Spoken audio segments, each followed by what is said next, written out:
오늘 말씀이 마태복음 27장 57절에서 66절 말씀입니다. 저물었을 때에 아리마대 부자 요셉이라 하는 사람이 왔으니 그도 예수의 제자라. 빌라도에게 가서 예수의 시체를 달라 하니 이에 빌라도가 내주라 명령하거늘 요셉이 시체를 가져다가 깨끗한 세마포로 싸서 바위 위에 판 자기 새 무덤에 넣어두고 큰 돌을 굴려 무덤 문에 놓고 가니 거기 막달라 마리아와 다른 마리아가 무덤을 향하여 앉았더라.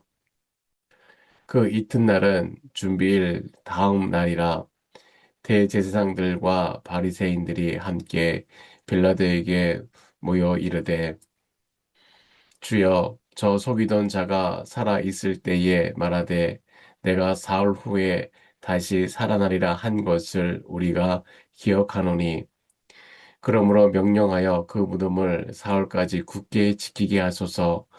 그의 제자들이 와서 시체를 두둑질하여 가고 백성들에게 말하되 그가 죽은 자 가운데서 살아났다 하면 후의 속임이 전보다 더 클까 하나이다 하니 빌라도가 이르되 너에게 경비병이 있으니 가서 힘대로 굳게 지키라 하거늘 그들이 경비병과 함께 가서 돌을 임봉하고 무덤을 굳게 지키니라. 아멘. 오후 3시였습니다. 예루살렘 밖 해골의 언덕이라 불리는 골고다에서 마지막 외침이 울렸습니다. 엘리 엘리 라마 사막다니. 그리고 고요해졌어요. 예수님이 숨을 거두셨습니다. 한낮이 갑자기 어두워졌고 성전 휘장이 위에서 아래로 찢어졌으며 땅이 흔들렸습니다. 예수님을 따르던 사람들에게는 오직 한 가지 현실만 남았습니다. 스승이 죽었다는 것.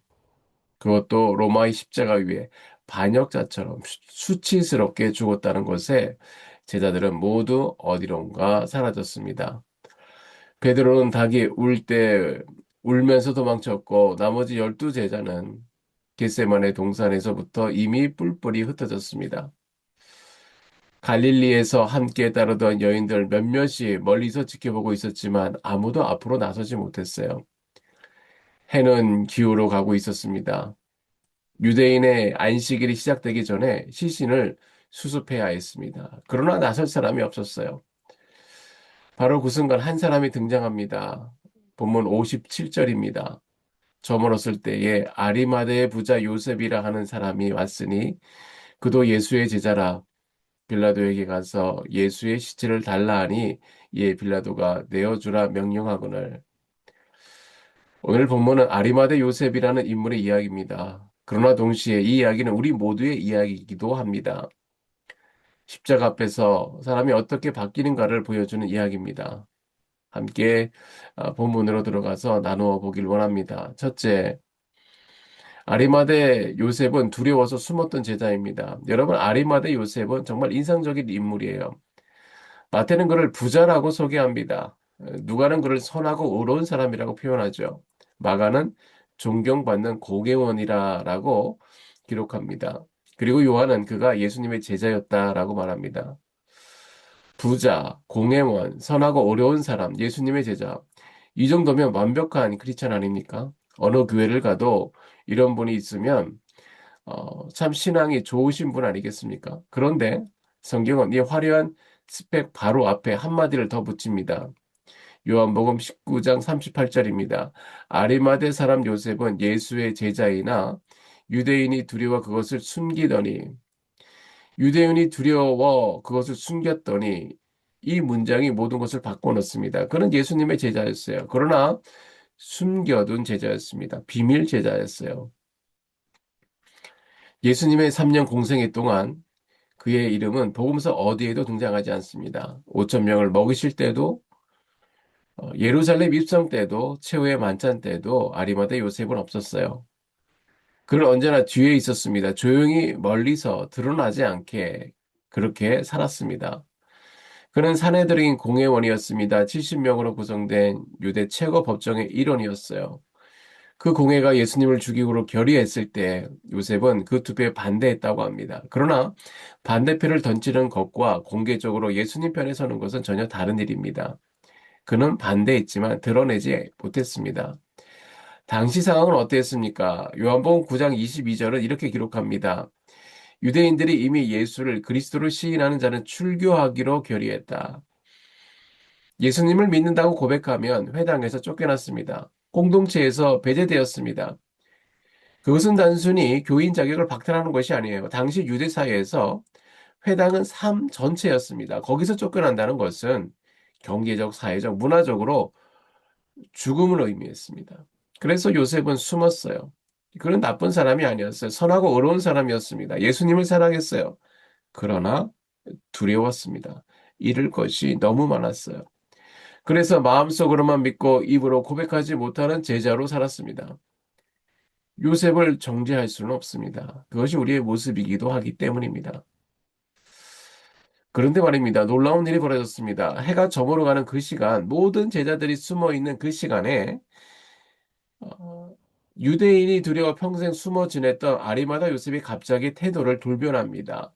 그는 빌라도 총독 앞으로 걸어 들어갔습니다. 마가복음 15장 43절은 이 장면을 이렇게 기록합니다. 아리마대 사람 요셉이 와서 당돌하게 빌라도에게 들어가 예수의 시체를 달라 하리. 마가는 당돌하게라는 단어를 씁니다. 그리스어로 돌마사스란데요. 용기를 내요. 담대하게 과감하게라는 뜻이에요. 로마 총독에게 가서 십자가에서 처형된 반역자의 시신을 달라고 요청한다는 것은 무슨 의미겠습니까? 그것은 단순히 시신 하나를 수습하는 행정 절차가 아닙니다. 그것은 나는 나라는 사람이 예수님 편입니다라는 공개 선언입니다. 그가 그 순간 공회원 직책을 잃을 수도 있고 재산을 몰수당할 수도 있어 심지어 목숨을 잃을 수도 있었어요. 무엇이 그를 바꾸었을까요? 성경은 그 일을 직접적으로 설명하지 않습니다. 그를 우리는 추측할 수 있죠. 그는 십자가 아래에 있었을 것입니다. 아무도 보지 않은 어디엔가 그는 십자가에 달리신 예수님을 바라보고 있었을 것입니다. 본문 62절 이하를 보면 흥미로운 대조가 나옵니다. 예수님이 돌아가신 다음 날 대제사장들과 바리새인들이 빌라도를 찾아갑니다. 그들도 예수님의 십자가 사건을 목격했습니다. 그들도 십자가 아래 있었어요. 그런데 그들은 십자가를 보고 무엇을 합니까?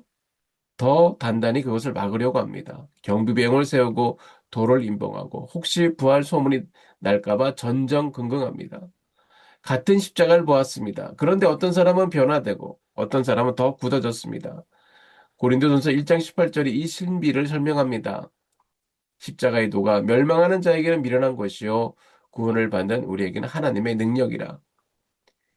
그렇습니다. 십자가는 보는 눈에 따라 전혀 다르게 보입니다. 어떤 이에게는 미련한 것, 어떤 이에게는 하나님의 능력입니다. 아리마대 요셉은 십자가를 능력으로 본 사람입니다. 그는 십자가 앞에서 하나님의 사랑을 보았어요. 요한일서 4장 10절의 말씀처럼 우리가 하나님을 사랑한 것이 아니요 하나님이 우리를 사랑하사 우리 죄를 위하여 화목제로 그 아들을 보내셨습니다. 하나님이 가장 사랑하는 아들을 희생시켜 우리를 구원할 만큼 우리를 사랑하신다는 그 사랑, 그 사랑이 그의 눈에 보였을 때에 그는 더 이상 예전의 요셉이 아니었습니다.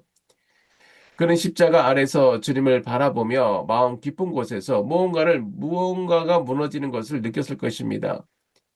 이런 생각이 들었을 것이에요. 나는 왜 이렇게 비겁한 제자인가? 이분은 내 죄를 왜 저렇게 죽어 가시는데 나는 유대인이 무서워 숨어 지내고만 있는가? 지금이라도 늦지 않았다. 지금부터라도 제대로 된 제자가 되자. 여기서 한 가지를 짚어야 합니다. 그 변화는 요셉 자신의 결심에서 온 것이 아니에요. 아무리요, 내가 독한 마음으로 결심한다고 해도 인간은 바뀌지 않습니다. 여러분, 해마다 결심하지 않습니까? 결심만으로 바뀝니까? 그렇지 않습니다. 그러면 변화는 언제 일어납니까? 변화는 십자가를 제대로 보았을 때 일어납니다. 나를 위해 죽으신 그 사랑이 눈에 들어올 때에 주님의 마음이 내 마음에 잡힐 때에 사람은 결심하기 전에 이미 십자가에 달려 있습니다. 십자가의 능력은 그런 것입니다. 십자가의 사랑에 눈이 열린 요셉은 변했습니다. 그리고 행동합니다. 그가 한 일 속에 우리는 변화의 삶이 어떤 모습인지를 알게 되는 것입니다. 첫째, 그는 담대히 나섰어요. 그는 빌라도에게 당돌하게 들어갔습니다. 앞서 말씀드린 것처럼 이것이 얼마나 대단한 변화인지 한번 생각해 봅시다. 예수님의 12제자들은 지금 다 숨어 있습니다. 3년 동안 주님과 동고동락했던 제자들이 다 도망간 자리에 평생 숨어 있던 공회원 한 명이 혼자 나섰어요. 이것은 단순한 용기를 넘어 이것은 정체성의 문제입니다. 나는 이제 이분의 제자입니다. 라는 선언이에요. 내가 유대 공회원이라는 지위를 잃을 수도 있고 제사를 빼앗길 수도 있고 심지어 로마 군인에게 체포될 수도 있지만 그래도 나는 이제 예수님 편이라라는 고백입니다. 그렇습니다. 예수님이 저렇게 죽어가시는데 어떻게 나만 편안히 숨어 있을 수 있겠습니까? 이것이 공개 고백의 원동력입니다. 십자가의 사랑의 강력한 사랑은 더 이상 자기 보호가 최우선이 아니에요. 주님을 드러내는 것이 먼저입니다. 둘째, 그는 자신의 무덤을 드렸습니다. 가장 소중한 것을 드렸어요. 요셉은 예수님의 시신을 가져다가 자신이 준비해둔 새 무덤에 장사 지냈습니다. 얼핏 읽으면 그냥 지나칠 수 있는 대목인데 이것이 얼마나 대단한 헌신인지 당시 문화를 보면 이해가 됩니다. 이스라엘의 무덤은 우리나라처럼 땅을 파고 묻는 방식이 아니라 큰 바위에 동굴을 파서 가족 대대로 사용하는 무덤입니다. 이런 무덤 하나를 마련하려면 어마어마한 돈이 듭니다. 가난한 사람들은 이런 무덤은 꿈도 꾸지 못해요. 이것은 오늘날로 치면 자신이 묻힐 묘자리를 미리 사두고 거기다가 아름다운 묘소까지 세워둔 것 같습니다. 요셉은 그것을 예수님께 드렸어요. 자신과 가족을 위해 준비되었던 그 귀한 자리를 예수님께 내어드렸습니다. 이사야 53장 9절은 이미 수백 년 전에 예언되었습니다. 그의 무덤이 악인과 함께 있었으며 그가 죽을 때 부자와 함께 있었도다. 이 예언이 요셉을 통해 그대로 이루어졌습니다.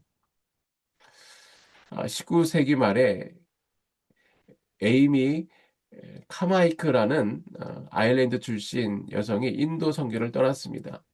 그녀는 인도 힌두 선전에서 노예처럼 부려지는 어린아이들을 발견하고 가슴이 무너졌어요. 그녀는 아이들을 구출하기 시작했습니다. 사람들은 말렸어요. 당신이 할 수 있는 일이 아닙니다. 힌두 사제들이 당신을 가만두지 않을 겁니다. 그녀는 대답했습니다. 그렇다면 내가 무엇을 내려놓아야 하는지를 주님께 여쭤보겠습니다. 그녀는 55년 동안 인도를 떠나지 않았어요. 중간에 사고로 다리를 다쳐 20년 가까이 침대에 신세를 졌지만 침대에서 일어나지 못하는 그 시간 동안 책을 쓰고 기도했습니다. 죽기 전에 주변 사람에게 부탁했어요. 내 무덤에 비석을 세우지 마세요. 그냥 새 한 마리 새겨두면 됩니다. 새는 그녀가 구출한 아이들의 상징이었습니다. 십자가의 사랑에 감격한 사람은 자기 것이 없어집니다. 그 모든 것을 주님께 드리길 원합니다. 예수님은 마태복음 6장 21절에 이렇게 말씀하셨어요. 내 보물이 있는 그곳에 내 마음도 있느니라. 요셉의 보물이 어디 있었습니까? 그 비싼 무덤을 예수님께 드렸다면 그의 마음이 어디에 있는지 분명합니다. 십자가의 사랑에 감격한 사람의 특징이 이것입니다. 내 것이 사라집니다. 날 위해 생명을 주신 주님 앞에서 내 소유가 내 것이 아니라 생각이 더 이상 내 소유가 내 것이 아니라는 생각이 더 이상 내 소유가 내 것이라는 생각이 더 이상 유지되지 않습니다. 내가 가진 건강과 재능과 물질과 시간 이것이 정말 내 것인가? 참 세 번째 행동이 아름답습니다. 요셉은 예수님의 시신을 세마포로 감쌌습니다. 58절, 59절에 이어지는 이 장면을 한번 생각해 보십시오. 예수님의 몸은 어떤 상태였습니까? 채찍에 맞고 가시관을 쓰고 못이 바뀌고 창에 찔린 그 몸입니다. 아무것도 걸치지 않은 채 십자가에 내려오신 그 몸. 로마 군인들은 예수님의 옷을 벗겨 제비 뽑아 나눠 가졌습니다. 마태복음 27장 35절에 기록된 것처럼 예수님은 철저히 아무것도 없이 돌아가셨습니다. 요셉은 그 몸을 받아들였어요. 그리고 정성스럽게 세마포를 펼쳐 감싸기 시작했습니다. 한 겹 한 겹 정성스럽게. 이 장면이 신학적으로 얼마나 깊은 의미를 담고 있는지 아십니까? 갈라디아서 3장 27절은 이렇게 말합니다. 누구든지 그리스도와 합하기 위하여 세례를 받은 자는 그리스도로 옷 입었느니라. 우리가 예수를 믿는다는 것은 그리스도로 옷 입는 것입니다. 예수님이 우리의 옷이 되어 주셨다는 말입니다. 그런데 그분이 우리의 옷이 되시기 위해서 무엇을 하셨습니까? 자신의 옷을 모두 빼앗기셨습니다. 벗기, 벗겨지셨어요. 우리의 죄와 수치를 당신의 몸으로 덮으시기 위해 먼저 예수님이 모든 수치를 당하셨습니다. 아리마다 요셉이 그 벌거벗은 예수님의 몸에 세마포를 감싸드린 것은 단순한 장례를 넘어 그것은 고백이었습니다. 주님이 저를 위해 모든 수치를 당하셨습니다. 그러니 이제 제가 주님을 위해 제 신앙을 드러내겠습니다. 요셉은 그 세마포를 감싸면서 무슨 생각을 했을까요? 아마 이런 마음이었을 것입니다. 주님께서 저를 위해 이 모든 것을 당하셨군요. 저는 평생 당신의 제자임을 숨겼습니다. 부끄러운 제자였습니다. 죄송합니다. 그러나 감사합니다. 이제부터 숨기지 않겠습니다. 이제부터 주님의 제자임을 당당히 드러내겠습니다. 그 세마포 한 겹 한 겹은 요셉의 신앙 고백이었습니다. 그리고 그것이 우리가 주님께 드려야 할 것입니다. 예수님은 우리를 위해 당신의 옷을 빼앗기셨어요. 그러니 우리는 주님께 신앙 고백이라는 옷을 입혀 드려야 합니다. 세상 어디에서나 나는 주님의 사람입니다. 라고 고백하는 것. 그것이 우리가 주님께 드릴 수 있는 가장 아름다운 옷입니다. 오늘 말씀의 결론입니다. 오늘 마지막을 보십시오. 본문의 마지막에 요셉이 예수님을 장사 지낸 후 61절입니다. 거기 막달라 마리아와 다른 마리아가 무덤을 향하여 앉았더라. 여인들이 무덤을 향해 앉아 있었습니다. 이 장면을 상상해 봅니다. 해가 완전히 지고 있는 저녁, 돌로 막힌 무덤 앞에 두 여인이 앉아 있습니다. 그들의 눈에는 무덤만 보였을 것입니다. 희망이 없어 보였을 것이에요. 모든 것이 끝난 것 같았습니다. 그리고 그 다음날 대제사장들과 바리새인들이 빌라도에게 달려가 무덤을 더욱 단단하게 봉합니다. 경비병을 세우고 인봉을 찍습니다. 겉으로 보기엔 악인들이 완전히 이긴 것 같은 상황입니다. 꽃이 피는 것을 세밀히 관찰한 신문학자들이 발견한 사실입니다. 꽃봉오리는 꽃이 피기 바로 직전, 즉 가장 아름다운 꽃이 되기 불과 몇 시간 전에 오히려 가장 어둡고 단단하게 갇혀 있는 순간이라는 것이에요. 봉우리가 가장 꽉 조여오는 그 순간이 사실은 폭발적으로 피어나기 위한 직전입니다. 무덤 앞에 앉아있던 여인들이 본 것은 닫힌 봉우리였습니다. 그러나 사후로 그 봉우리가 폭발합니다. 부활의 아침이 옵니다. 62절에서 66절까지 유대 지도자들은 대단히 지혜롭고 치밀하게 무덤을 지켰습니다. 그러나 마태는 이 기록을 통해 우리에게 말합니다. 그들이 아무리 단단히 봉해도 아무리 강하게 지켜도 하나님의 말씀이 이루어지는 것을 막을 수 없다고 말합니다. 사후로 무덤은 열렸습니다. 부활의 아침이 왔습니다. 사랑하는 성도 여러분, 지금 여러분의 삶에 봉인된 무덤이 있습니까? 해결되지 않는 문제가 있습니까? 아무리 기도해도 바뀌지 않는 상황이 있습니까? 희망이 보이지 않는 현실 앞에 두 마리아처럼 앉아 계십니까? 그 절망은 반드시 끝이 납니다. 살아계신 예수님이 반드시 찾아오십니다. 그분은 무덤도 인봉도 경비병도 두려워하지 않습니다. 아리마대 요셉의 이야기는 단지 기다리면 좋은 일이 온다라는 이야기가 아닙니다. 그것은 십자가 앞에 변화된 사람이 부활의 감격을 경험한다는 이야기입니다. 두려워서 숨어 있는 사람이 십자가의 사랑을 보고 담대히 나섰습니다. 자신의 가장 소중한 것을 드렸어요. 신앙 고백의 옷을 주님께 입혀 드렸습니다. 그리고 그는 부활하신 주님을 가장 먼저 만난 사람들 중에 하나였습니다. 인도 선교사 스탠리 존스의 고백을 참 저는 좋아합니다. 그가 이런 고백을 남겼어요. 그리스도의 삶이란 달리기 경주가 아닙니다. 경주를 넘어서 변화입니다. 내가 더 잘 달리려고 노력하는 것이 아니라 내가 달라지는 것입니다. 삶의 방향이 바뀌는 것입니다. 그 변화는 오직 한 곳에서만 일어납니다. 십자가 앞에서. 그는 수십 년 동안 인도에서 사역하면서 수백만의 힌두인들에게 복음을 전했어요. 그 힘의 비결은 무엇이냐는 질문에 그는 언제나 같은 대답을 했습니다. 나는 매일 아침 십자가 앞에 1시간씩 앉아 있습니다. 이것이 전부입니다. 오늘 우리에게도 똑같은 초청이 있어요.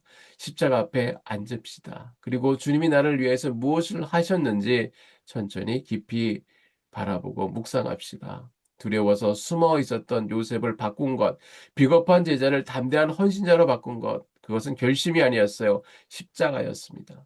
십자가의 능력이 오늘 우리에게 임하기를 기도합니다. 저와 여러분의 세마포를 주님께 드리기 바랍니다. 그럴 때에 그 헌신이 크든 작든 상관없습니다. 십자가의 사랑에 감격하여 내미는 그 작은 손 하나, 그 마음 하나, 그것으로 충분합니다. 그 손을 내밀 때 부활하신 주님이 우리를 잡아주실 줄 믿습니다.